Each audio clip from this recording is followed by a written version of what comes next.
let's take a look at these two matters. So I have two related matters. I have an eviction cause 251455, and then I have a writ of re-entry cause CD 25003042. I have a landlord, Pavan Badnagar. Do I have someone here on behalf of the landlord? Morning, Judge Holmes. I'm Pavan Badnagar. Good morning. And the tenant and petitioner is Malini Green. Do I have someone here on behalf of Miss Green? Yes, ma'am, Malini Green. Whoa, hold up. Miss Green is asking for a continuance. That's basically a request to delay the case so she can get legal representation. Smart move. In eviction cases, showing you're actively seeking counsel can sometimes make judges more lenient, especially if you can prove you didn't have proper guidance the first time around. Good morning. Now, Ms. Green, I understand that you filed a last-moment continuance. What's the seeking for the continuance? Because I was informed by the tenant council that I went through legal aid for an attorney, and they're not able to meet with me until tomorrow, which is 10/29. And so I just would like to be better represented by an attorney and to be able to provide the evidence that we have. Okay. Are you wanting to continue the eviction or your writ of re-entry, or both? Both. Have you received No, I'm sorry, not the writ of re-entry. I do apologize. The eviction. The writ of re-entry was granted, and I have received access with Constable. I can't remember her name. It was Corporal. It was an ex parte for the first. But the landlord then asked for a hearing. Right. So what I'm asking is, Ms. Green, have you been given access back to the unit? Yes. So you're back in the apartment? Yes. So the writ of re-entry is really That's no. All right, Mr. Bachar, you've given entry back to Ms. Green. She's now having access to the unit again. That's right, Judge Holmes. So it's just the eviction that we're dealing with today.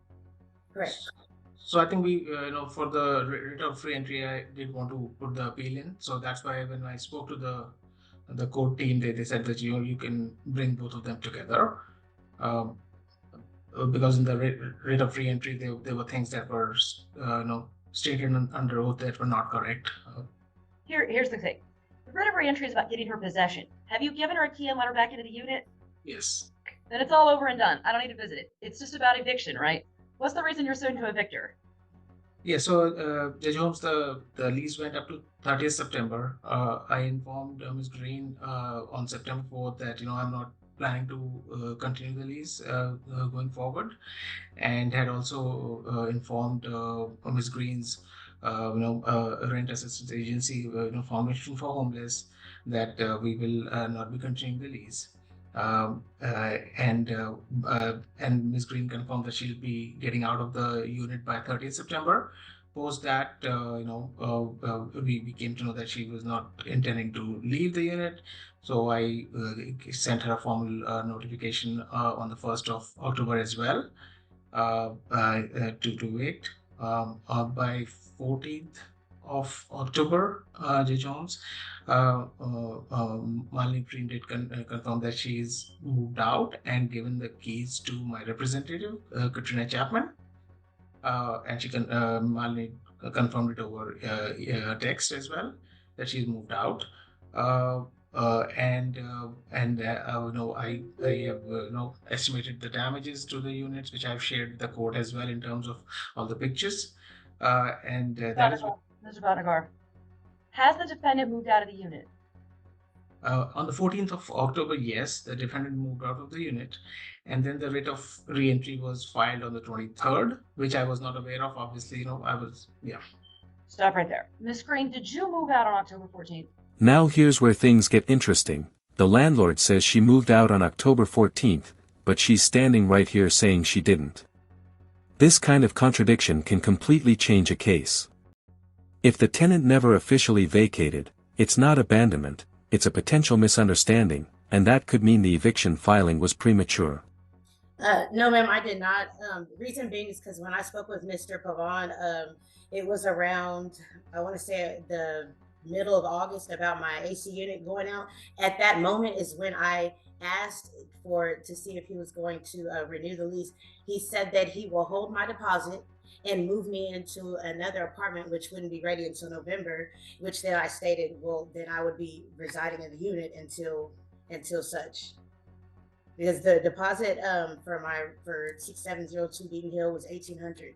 He told me that the apartment that he wanted to move me into, which wouldn't be ready until November, was going to be 1,450, and he was going to hold my deposit to apply it toward that apartment, which I never said I wanted to move into the new apartment.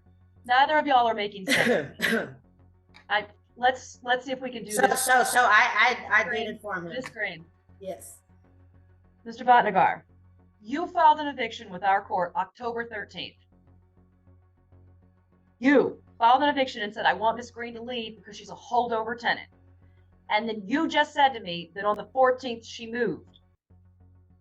On our own accord, J. Holmes. So it was happening at that. I don't. Yes or no? She got all of her possessions and she moved out of the apartment on October 14th, the day after you filed to evict her. Ms. Green? Yes, ma'am. Is that correct? Did you vacate the apartment that you were renting on October 14th? Yes or no? No, ma'am. No, ma'am. So he is mistaken when he says you moved out. Mistaken. I have a text document. Why do you think he believes you moved out? So, because, okay, so he was supposed to come do some repairs. So when I told him, I said, I left the keys for your property manager because I knew I was going out of town to deal with the 6 family members. So I said, I have turned the keys to your property manager. And that's what that was about. And I have the text to confirm that. Okay. It was not a move out. So Ms. Green, you said via text, I've left the keys. Did you have any property in the unit on October 14th? Yes, ma'am. So you gave back the keys, but you didn't remove your property. No, I gave the keys for the repairs that he said he was going to have someone come That's and not do. what I'm asking, Ms. Green. Yeah, You yes. sent a message that I'm leaving the keys, but you didn't remove your stuff. No. Yes, ma'am. You're correct. I did not move my belongings. So if I was to go into the unit, I'd find all of your stuff there as though nothing had changed. There just happened to be a set of keys sitting around somewhere. Can I answer that? Do I have to answer yes or no? Because that's not what I'm saying. Because that's why I'm getting lost. If you Yes, ma'am. Keys, I want to know if your stuff is still there on the same day, on October 14th. Did you remove anything from the unit? My belongings were still there when I said that about keys. The Had belongings you were still removed anything? there. No, ma'am. I just removed things that I was my normal summer cleaning. Now let's go back. This is such a crucial point. The judge is zeroing in on who actually had possession. If the tenant's belongings were still inside, legally, she's still considered in possession of the property, even if she temporarily gave back the keys for repairs. That tiny detail can make or break an eviction case. October 14th, you're still a tenant as far as you're concerned because all your stuff's on the property. You just left him the key so he could access it for repairs. Yes, ma'am. Okay, let's go back to September. He says he told you he wasn't going to renew the lease. Did you sign a renewal in the month of September? Yes or no? No. Did you receive a notice at any point in September that said he does not want to renew? No, ma'am. Mr. Bhatnagar, did you provide a written notice to the defendant that you were not renewing the lease? Yes. So I work. Yes. Yes. What day did you give the written notice that you weren't renewing her? September 4th via text. Do you have that for the court to see? Ms. Green, do you recall if you received a text message on or about September 4th that said he's not renewing? Believe so. I believe that's when we talked about the other apartment. Yes. I believe that's what it was. It did not talk about anything. So the original lease came to its end at the end of August, is that correct? September 30th. All right, I'm going to share this copy. Ms. Green, is this a copy of the lease between you and the plaintiff? Yes, ma'am, it is. Okay, so the lease came to its end September 30th. Yes. And you had not signed a renewal prior to September 30th of 2025? No, ma'am, I did not. Okay. I didn't sign anything. Bhatnagar, you say that you sent her a notice of termination via text message?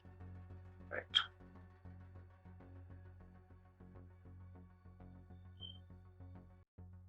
I need to see that text message, sir. Is that something you submitted to the court with your evidence? I believe not. I can share my screen if you want to. Okay, I can show you. We can do that. I'll just be cautionary tale for all parties. When we let you screen share on Zoom, be really careful what you're sharing, especially if you have other tabs open. I'm not trying to have you, convey what you're watching on Amazon or give away Christmas list or anything. Sure, Judge Holmes. So this is the set of text that we work with Malini. I did announce who I was. I mentioned to her on September 4th that I don't want to renew the lease, and it was primarily because I have long-term. This is a duplex unit. Just scroll down. I got it. I see too many complaints from neighbors. Let me finish reading the chain here.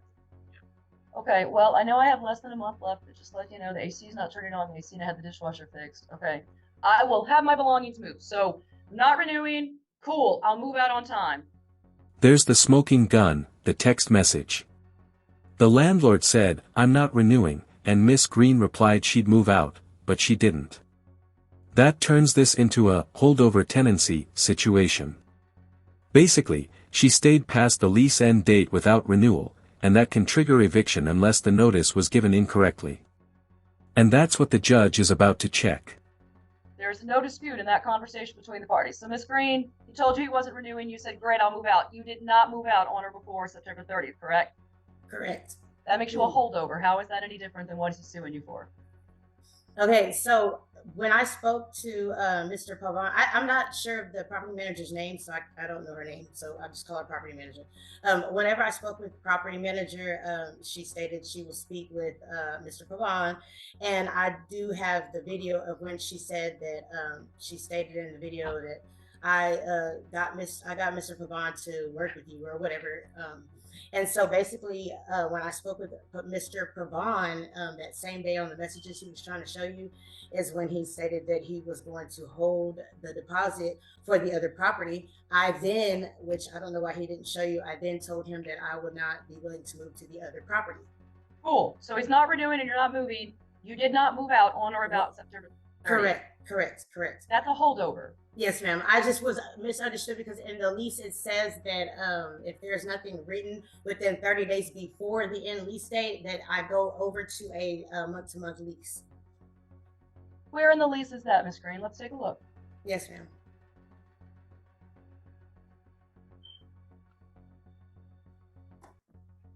The automatic renewal in a month-to-month unless written notice is given by either party is required. 30 days before the end lease date.